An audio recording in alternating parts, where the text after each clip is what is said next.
Hello everyone and before we start anything thanks to you all. इस channel पे 500 views cross हो गए। तो जिन्होंने भी अपनी ज़िंदगी में से बहुमूल्य समय निकाला और मेरी शक्ल और मेरी आवाज़ सुनने का सोचा, उनको बहुत बहुत शुक्रिया। ठीक है, और तुम मुझे नीचे कमेंट्स में जाके कॉन्ग्रेचुलेट भी कर सकते हो। And yeah let's move on to the 7th episode of unhinged with Tushar. तो I think before we start talking about books, मुझे इस बारे में बात कर लेनी चाहिए कि मैं एक महीना कहाँ गया था, क्योंकि आखिरी पॉडकास्ट 12 जनवरी को आया था और आज 11 फरवरी हो चुके हैं। तो मुझे नहीं पता कितने लोगों ने नोटिस किया, बट हाँ, एक महीने बाद पॉडकास्ट चल रहा है। तो हुआ क्या, हुआ ये कि जिस हफ्ते मैंने पॉडकास्ट अपलोड किया उससे अगले हफ्ते मैं 2 दिन हॉस्पिटल में था, क्योंकि मैं ढंग से खाना नहीं खा रहा था और मैं ढंग से पानी नहीं पी रहा था। तो मैं एक्सट्रीमली डिहाइड्रेटेड हो गया, फिर मेरे को बुखार, सर दर्द, पता नहीं क्या क्या हुआ। और उसके बाद वो मेरे को 2 दिन बोतलें चढ़ा रहे थे। अब मैं ठीक हूँ। या और उससे अगले हफ्ते मेरी फैमिली में कुछ काम पड़ गया, तो मेरे को पुणे से हरियाणा आना पड़ा। और अभी भी मैं हरियाणा में हूँ, अपने पुराने रूम में, जहाँ पे फ्रीलांसिंग, राइटिंग, पॉडकास्टिंग मैंने सब यहीं शुरू किया था। मैं यहाँ पे लगभग 4-5 साल रहा हूँ। सो या some old nostalgia, but you don't care about that. So yeah, let's move on from that. What I learned from all this is कि तुम्हारा चाहे ज़िंदगी में कितना बढ़िया प्लान हो, चाहे तुम्हारा बिल्कुल पिच परफेक्ट प्लान हो, अगर मेडिकल इमरजेंसी आ गई या फैमिली इमरजेंसी आ गई, तो तुम्हारे लग जाएंगे, तुम्हारा कोई प्लान एग्जीक्यूट नहीं होना। बट बट फैमिली इमरजेंसी तुम अवॉइड नहीं कर सकते। तुम अपनी हेल्थ प्रॉब्लम्स को थोड़ा अवॉइड कर सकते हो। तो इसलिए पानी पियो, ढंग का खाना खाओ, ठीक है, अपनी हेल्थ का ध्यान रखो। मेरे को 22 की उम्र में ऐसी हेल्थ प्रॉब्लम आनी नहीं चाहिए कि मैं हॉस्पिटल में एंड अप कर जाऊँ। बट या बिकॉज मैं अपना ध्यान नहीं रखता, इसलिए आ रही है। तो तुम अपना ध्यान रखो, मैं भी अपना ध्यान रखने की कोशिश करूंगा। तो मेरे को ट्विटर पे जाके डीएम भी कर सकते हो कि तुषार पानी पी ले, ताकि मेरे को याद रहे। That will be really nice from your side. ठीक है। So yeah that's all about कि where the fuck I was now. Let let's talk about the books and stuff. तो इस साल मेरा सिर्फ एक ही गोल था कि मैं बुक्स पढूँ, जितनी हो सके बुक्स पढूँ। And I am actually reading books. Like मैंने सोचा नहीं था कि मैं इतना कंसिस्टेंट रहूँगा, but I am actually reading books. मैंने सबसे पहले डीप वर्क पढ़ी, उसके बाद मैंने ट्यूजडेज विद मॉरी अब ख़त्म कर ली है। This one was really good. Now I am currently reading the art of clear thinking. और एक और पढ़ रहा हूँ मैं बुक, लेकिन वो फ़ोन में पढ़ रहा हूँ, दैट्स अटैच्ड। अटैच्ड की कॉपी मेरी पुणे में रह गई, जो मेरे को पढ़नी थी, बट ठीक है। तो ट्यूजडेज विद मॉरी मैंने पढ़ी, इसका रिव्यू करते हैं और साथ में बात करते हैं कि what do I got out of it. So this book is not for people who already think about death, happiness, family and other gratitude and stuff like that, like who is already into philosophy. क्योंकि फिर starting में ये book थोड़ी boring हो जाती है। What is this book? Like, this book is about a professor who is documenting his days before his death. ठीक है, what his thoughts are before his death.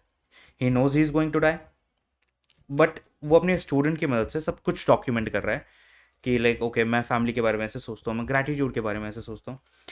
I think there are two one problem with this book and one is an audience problem. So one problem is कि this is not written from perspective of Morrie. अगर Morrie के perspective से लिखी जाती ना, तो बहुत ज़्यादा अच्छी लगती मेरे ख्याल से ये बुक। लेकिन ये मौरी के पर्सपेक्टिव से नहीं, मौरी के स्टूडेंट के पर्सपेक्टिव से लिखी गई है। तो I think that the book loses its effect because of that. But we can move past that. It's still a good book. But this book is not for people who already think about death, happiness, कुछ level पे सोच चुके हैं इस सब बारे में। This is really good for people, जो मिड लाइफ क्राइसिस नहीं, वो जो टीनेज क्राइसिस आता है ना अचानक से, when you realise you can actually die, and you think about wealth, earning money, and there's a lot of things. You suddenly think the adult stuff, what makes you happy, what makes you unhappy, what should I want to my career. There's a lot of things. ठीक है, तो then this book makes sense. I think 16 to 22 is a great range for this book. Like in age perspective, like 16 to 22 people can read it. जो college pass out नहीं हुआ है basically. One idea that I really loved in this book was कि this Buddhist idea, कि अगर तुम्हें ज़िंदगी में दुख नहीं चाहिए, तो तुम्हें अपने आप को चीज़ों से डिटैच करना पड़ेगा, अपनी वेल्थ से, इमोशन से, सबसे डिटैच करना पड़ेगा। बट मॉरी सेज कि you can not really detach from emotions until you feel them. And suddenly it click to me कि like it's kind of true. अगर तुम चीज़ ट्राई ही नहीं करोगे, तो तुम्हें कैसे पता कि उस चीज़ से डिटैच करना है या नहीं, तुम्हें उस चीज़ से दूर रहना है या नहीं। लाइक मान लो तुम्हारे एग्ज़ाम में पहली बार बहुत ही गंदे मार्क्स आए, लाइक तुम यूजुअली A+ लाते हो और तुम्हारे आ गए -2 मार्क्स। ठीक है, अब एकदम से तुम्हें शॉक लगेगा, ठीक है, तुम सैड होंगे, बहुत सारी चीज़ें होगी, but I think you should feel it once. Like Maury thinks, like I don't think Maury thinks like you have to feel it once you have felt it, the next time it happens, next time something similar happens, you can then decide ki whether you want to detach from it or not. But first feel the emotions first. ठीक है, feel it, because until you feel it, until you feel the sadness, until you feel the anger, first of all it will pent up. like अगर तुम अपनी sadness असले से process नहीं कर रहे हो, happiness like तुम कुछ process नहीं कर रहे हो, तो it will pent up. but अगर तुमने एक बार process कर ली है, once you have felt it, once you have made your peace with it, then it makes sense कि just you can just let it go, I guess. So yeah, that idea was really good. That made me think basically. So yeah, that was good. Now, as I already told you, मैं attached पढ़ रहा हूँ और मैं साथ में पढ़ रहा हूँ क्या बोलते हैं ये, the art of clear thinking. Art of clear thinking actually मेरे दोस्त ने बस मेरे को सजेस्ट कर दिया और मैंने खरीद लिया और मैंने रीड करना शुरू कर दिया. I think it will be helpful. तो because I over think a lot. ठीक है, अब ओवर थिंकिंग में problem, so I never see over thinking as a problem. I think over thinking is a really good thing if you are thinking about the right things कि like okay तुम्हें life में क्या करना है, तुम्हें family के साथ कैसे ओरिएंट रहना है, career stuff and everything. If you're thinking about the right things, if you're thinking about future, if you're overthinking about future, it's kind of nice. And in a positive light. अगर तुम ये सोचने वाले हो कि कैसे तुम अकेले मरने वाले हो या फिर तुम्हारी ज़िंदगी बर्बाद कर चुके हो तुम, तो that's just bad overthinking. I really think overthinking is a good thing. It helps you it helps you be more creative, I guess. It really helps you more creative क्योंकि 50 थॉट तुम्हारे दिमाग में चल रहा है और कहीं ना कहीं कुछ ना कुछ कनेक्ट करेगा, and then it give you creative ideas. तो over thinking I really think is a good thing. अगर तुम्हें थोड़ा डिटेल चाहिए तो मैंने एक न्यूज़ लेटर लिख रखा है इस पर, उसका लिंक डिस्क्रिप्शन में दे दूंगा, सबस्टैक का, तो you can read that. But art of clear thinking इसलिए मैंने पढ़ना शुरू कर दिया क्योंकि अगर मैं ओवर थिंक कर रहा हूँ, ठीक है, and I am thinking all the time, if I have a framework to make decisions, then I can use overthinking as a advantage, कि like ठीक है, I'm overthinking, but I'm thinking about the right things, I'm thinking in a decision making framework, तो मैं अपने decisions बहुत quickly ले पाऊंगा. So yeah, I think this book will help me. बाकी तो जब मैं पढ़ लूँगा उसके बाद रिव्यू दे ही दूंगा कि टेक्निक्स वर्क करती है या नहीं. Other than that I am reading attached. Attached पे बात करना बहुत इंपॉर्टेंट है क्योंकि अटैच्ड इज बेसिकली कि तुम्हारे रिलेशनशिप के 3 स्टाइल्स होते हैं. First is secure, anxious and third one is avoidant. तो सिक्योर इज बेसिकली कि तुम रिलेशनशिप में सिक्योर हो, तुम्हें इंटीमेसी चाहिए तो तुम मांग लेते हो, तुम्हें अच्छे से कम्युनिकेट करना आता है. There is a lot of good things about secure relationship, but there are avoidant people. I have personally dated one avoidant people, and yeah, it was a horrible experience because what happens with them is ki, like they want intimacy, but whenever someone gets too close to their circle and everything, uh, they get suffocated. And I am a avoidant person myself. I'm not totally avoidant, but in the start of the relationship I'm always testing waters and everything. So I think I'm a kind of avoidant person in that regard. Like I test the waters, I'm not trusting them fully. So I think I'm an avoidant person at start in the relationship. धीरे धीरे I get into this secure thing. तो yeah that happens, I guess. Like attachment style थोड़ा change होता है, जिसके बारे में ज़्यादा बात नहीं करी गई है बुक में कि अटैचमेंट स्टाइल्स तुम्हारा लाइफ भर में चेंज होते हैं. बट या तुम नीचे डिस्क्रिप्शन में लिंक दे दूंगा, तो तुम जाके अपना अटैचमेंट स्टाइल देख सकते हो. Let's talk about the anxious attachment style. Anxious attachment style is like they are good people, they are like giving and everything, but what happens is कि लाइक अगर रिलेशनशिप में स्लाइटली सा भी problem होगा तो उनका एक एंक्शियस अटैचमेंट सर्किट एक्टिवेट हो जाएगा दिमाग में. तो they become a little over dramatic, I guess. or maybe not over dramatic, it's just they try to get the attention. Those simp guys, mostly simping guys, happens, simping guys कि like हल्का सा भी लड़की ने कुछ ऐसा बोल दिया कि no, I won't be able to hang out with you today, something like that, they will be like, do you not love me anymore, and stuff like that. So yeah, this is the kind of anxious way, and this is very like higher overview. Like I'm not saying like this is very detailed overview, but these are the kind of attachment styles people show. And अगर तुम्हें अपने partner का या फिर तुम्हारा खुद का attachment style पता है, तो तुम्हें पता है कि तुम कैसे अपने रिलेशनशिप को बिगाड़ रहे हो या फिर सामने वाले पार्टनर को हैंडल कैसे करना है. So it's a good read.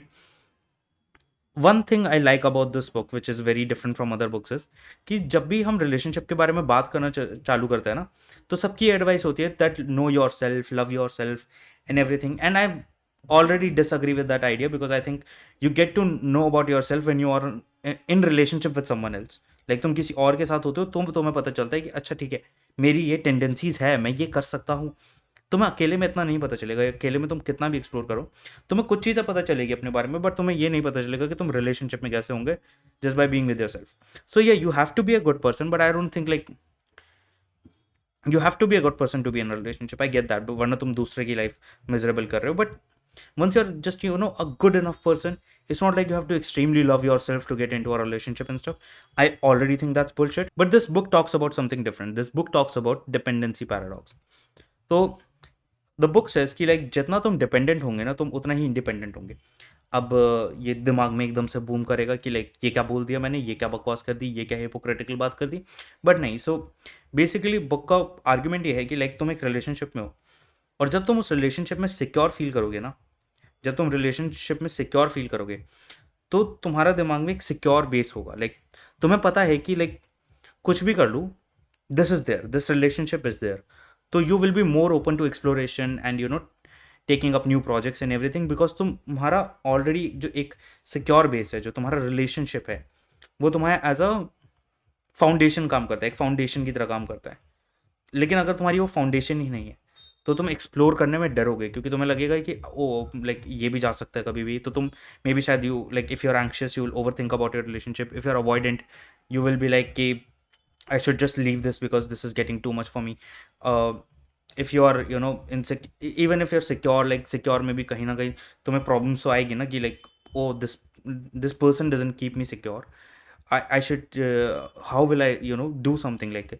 तो वही कि लाइक तुम अपने रिलेशनशिप में वो जो आती है ना को डिपेंडेंसी वाली बात, जिसकी वजह से लोग बोलते हैं कि तुम्हें पहले अपने आप को सेटल करना चाहिए, उसके बाद तुम्हें रिलेशनशिप में एक छोटा सा डिस्टेंस मेंटेन करके रखना चाहिए। You should be someone individual person in a relationship.